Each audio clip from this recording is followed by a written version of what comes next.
त्रास होतो. मला सांगा, तुम्ही प्रामाणिकपणे तुम्ही तुमच्यावर अभ्यास करा. ज्या ज्या माणसांना ती माणसं रागीट असते ती तुम्ही अभ्यास करा आणि मला कमेंट करायला तेवढं विसरू नका दादा तुमचं. तर आपल्याला जे आजार आहेत का, ही आपल्या मनाच्या आतमध्ये जी गुण आहेत का, जी स्वभाव आहे आपला ना, त्याच्यामुळे हे आजार आपल्याला लागलेला असतात. 3 शिरे 6 हात तया माझा दंडवत. तर राम राम मंडळी, मी संदीप बघा स्वागत करतो तुमचं आपले माती आपले माणसं यूट्यूब चॅनलवरती. मित्रांनो, सकाळ सकाळ मस्तपैकी ना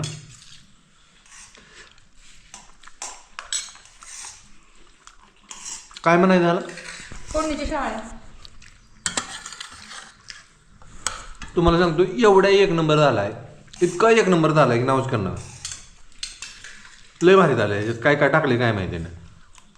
वाटाणा, शेंगदाणा, टमाटा, कांदा, हां जिरा, मोहरी, फोडणी, कोथिंबीर, बरं लसणाची पात बरं. एवढं भारी झालंय का नाही. आणि गाजराची पावडर. तर तुम्ही ही जर केलं ना घरी, तर तुम्ही मॅगी सुद्धा खाणार ना, एवढं भारी झालंय. मला वाटतं ती मॅगी करण्यापेक्षा हे केलेलं बरं की आहे का नाही. लय भारी झालं. हां, एक नंबर लागते मस्त. तर मंडळी, आपण चाललोय आता इंदापूरला. आपल्याला तेल काढायचं यंत्र एक बघायचं होतं. तिथं टेंभुर्णीत पण बघितलं, पण म्हणलं अजून इंदापूरमध्ये पण चौकशी करावी, त्याच्यामुळे इंदापूरला चाललोय. तर जाता जाता आपण धरण बघू. जर तिथं जमलं बघून दिलं तर जाऊ, नाही तर मग लांबनच बघू. तू बघितलंय का कधी? नाही ना, बघू जमलं तर जाऊ. आपण आलो आता उजनी धरणाचा एक कॅनल आहे, एक कॅनल बशी. मी लय वर्षात नाही आलोय बरं का, माझ्या बी लक्षात येत नाही. पण आपण आता जाऊ, बघू कुठला कसा रस्ता आहे काय बघायला मिळालं आपल्याला. नाही का बहुतेक विचारावं लागेल कुठला तरी.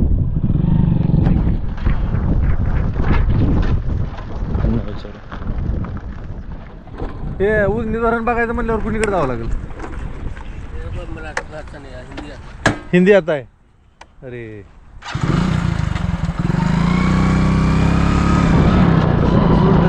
हा, मग मासा धरायला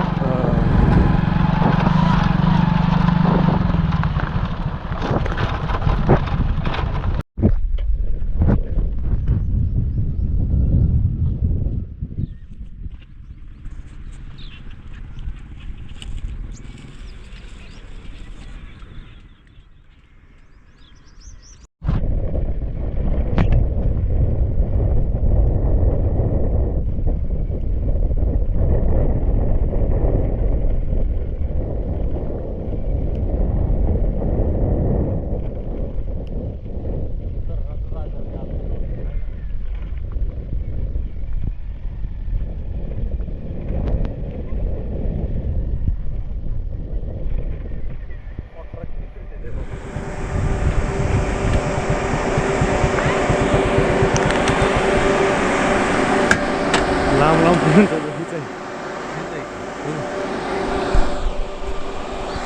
धरणावर मोटर.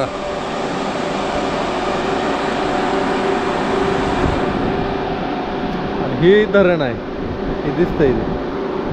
तिथं काय आपल्याला जाऊन देत नाही ते, कारण तिकडे कुणाला जायला परवानगी नाही.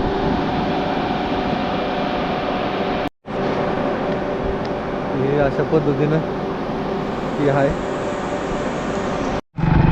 पाणी बघितलं आणि आपण निघालो आता परत इंदापूरला. मोठ्याच्या मोठं धरण आहे, उजनी धरण.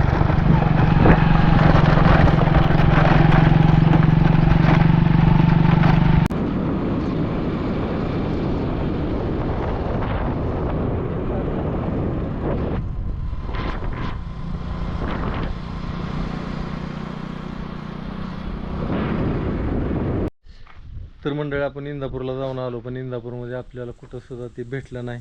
एकच दुकान होतं, त्या दुकानात मोठ्या, तिथं गेलो मी, पण तिथं पण ते नव्हतं. चला माघारी, चला. लांबचा प्रवास झाला आज, आले आले त्याचं दर्शन झालं, ते बरं वाटलं. मस्त दिसतं एकदम. त्याचा जवळनं घेतला तर सुगंध पण चांगला आहे बरं. चला धुवा हात पाय. आम्ही दोघं बी गेलतो. जेवण केलं नाही अजून सकाळपासून मी. किती वाजले रे आता? 3 वाजले का? 3 वाजले आता. तर मंडळात रात्रीचे वाजले जवळजवळ 10:30 आणि अजून आमच्या गप्पात चालू आहे ते.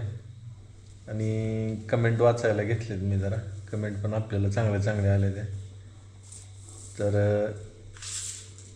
एक कमेंट आली अशी की तशा बऱ्याच कमेंट आहेत. हां, एक माझ्याविषयी कमेंट आली. दादा तुमचं B12 कमी आहे म्हणून चेहऱ्यावर पांढरे चट्टे आहेत, रक्त तपासणी करा. तर बघू जरा.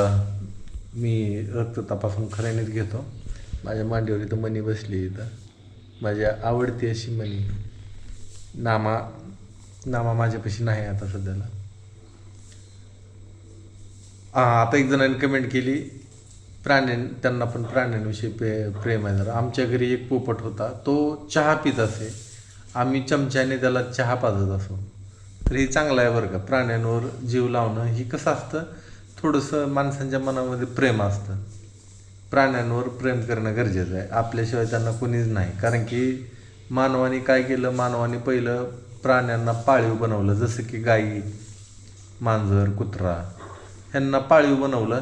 आणि जोपर्यंत गरज आहे तोपर्यंत. एकदा त्यांची गरज वाटाना, आता मला वाटते देशी गायींची गरज कोणाला वाटाना, बैलांची गरज कोणाला वाटाना, तर लोक सरळ विकून टाकायला लागले, कापायला द्यायला लागले. ही बरोबर नाही ना. तुम्ही प्राण्यांवर किती अन्याय करताय. ती पहिलं जंगली होती तर त्यांना जंगलीच राहून द्यायचं असं मला वाटतं. माझ्याकडे 2 आहे. मी एक तरी ठेवणार. जरी विकली तरी एक तरी गाय माझ्याकडं ठेवणार मी. मांजरं आहेत माझ्याकडे 2 आता. मांजरं नव्हती इतके दिवस, आता 2 पाळली. 2 मांजरं पाळायची गरज नव्हती बरं का. पण म्हटलं चला एकाला एक सोबत असावं. कुत्रं 3 झालं. 3 लाईट गेली. खायला त्यांना काहीच मिळणार नव्हतं म्हणून आपण 2 आणले. 4 आणले असते तर इथं त्यांनी ना लय घरात ही माजवलं असतं. हां, असं आहे. तर अजून एक कमेंट आली. मला ती कमेंट दिसत आहे, तुम्हाला मी वाचून दाखवतो. त्या दिवशी मी लाईक केलंय का त्याला? नाही, लाईक कुणाला केलं नाही मी. काय नाही, सहज आता कमेंटकडे लक्ष गेलं माझं. ते एक जण म्हणत होतं हां ही कमेंट मला वाचायची होती.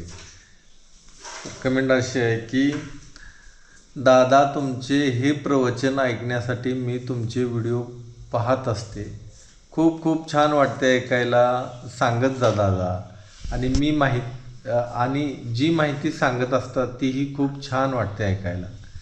तर धन्यवाद, आभारी आहे. जेव्हा आमचं नवीन लग्न झालं होतं का, नवीन तेव्हा मी असंच बोलायचो. मी बोलायचो आणि ही ऐकत बसायची. कसं वाटायचं का तुला? ऐकत बसावं असं वाटायचं ना? अजून पण वाटतं का? बरं, चांगली गोष्ट आहे. पण एक सांगू का, जेवढं व्हिडिओ मध्ये तुम्ही बोलकं वाटता तेवढं प्रत्यक्षात बोलकं नाहीत. व्हिडिओमध्ये शांत असतं मी ना. नवीन एखादं म्हणजे भेटायला येणाऱ्या व्यक्तींना सुद्धा तुम्ही अतिशय बोलकं वाटता. पण खरी परिस्थिती तशी नाही. आता काय होतं, कुणी आपल्याला भेटायला आलं आणि मी जर माझा खरा स्वभाव जर त्यांना दाखवला तर ती लोक मला शिवे देतील. पण तिला काय माणूस आहे, आम्ही भेटायला आलो, काहीतरी बोललं पाहिजे. पण मी प्रत्यक्षात एकदम शांत असतो. कारण की मला इतका अनुभव आले ते की मौन ही असं एक शस्त्र आहे. शस्त्राचं पण काम करतं. मौन हे तुमच्या एक सुरक्षा कवच आहे मौन म्हणजे. आणि मौन ही जर खरंच मौन राहिलं ना, तुमच्यात एक शक्ती तयार होते. तसं मौन पहिल्यांदा राहिलं तर भांडणं होत नाही ती. त्याच्यामुळं मी हिच्या संग जास्त बोलायचं टाळाटाळ करतो. कारण की ही भांडाय आवडते मला डायरेक्ट. त्याच्यामुळे मी शांत असतो. मगाशी मी ऐका, थांब मला बोलू तर. नाही ही विषय बोलला नसता तर मी तुम्हाला प्रत्युत्तर द्यायची गरजच पडत नाही. पण भांडणाची सुरुवात तर हिथूनच असते. मगाशी काहीतरी विषय निघाला आणि ही दोघं बोलत होते, क्षितिज आणि त्याची आई.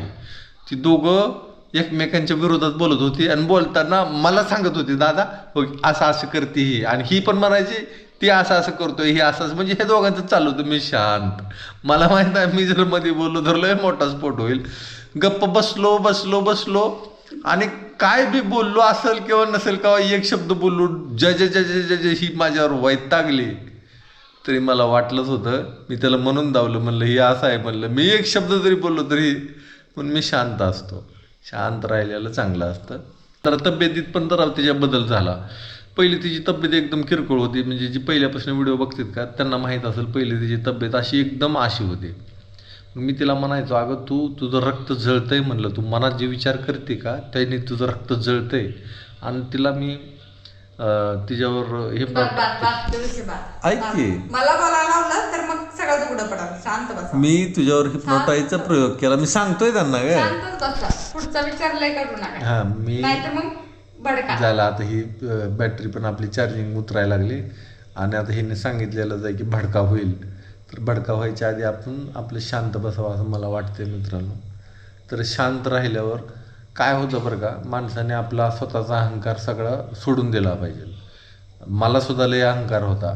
प्रत्येक जीवामध्ये अहंकार असतो, मुंगीला सुद्धा अहंकार असतो, सगळ्यांना अहंकार असतो.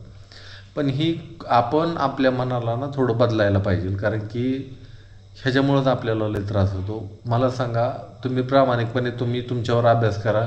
ज्या ज्या माणसांना पित्ताचा त्रास आहे ती माणसं रागीट असते, ती तुम्ही अभ्यास करा आणि मला कमेंट करायला तेवढं विसरू नका, दादा तुमचं म्हणणं खोटं आहे, दादा तुमचं म्हणणं खरं आहे. ज्या माणसं भयंकर रागीट असतात, आता काय काय माणसं रागीट असतात पण ते दाखवत नाहीत की ते रागीट आहे, ते आतल्या आत त्यांचं जाळ असतो, त्यांना सुद्धा भयंकर पित्ताचा त्रास असतो.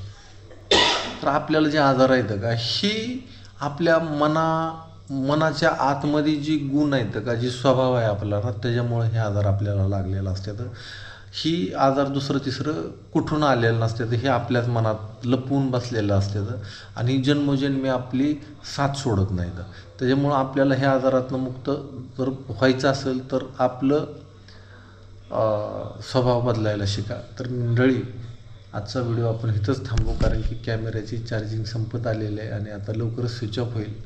तर परत अजून उद्या भेटू, तोपर्यंत सगळ्यांना श्री गुरुदेव दत्त.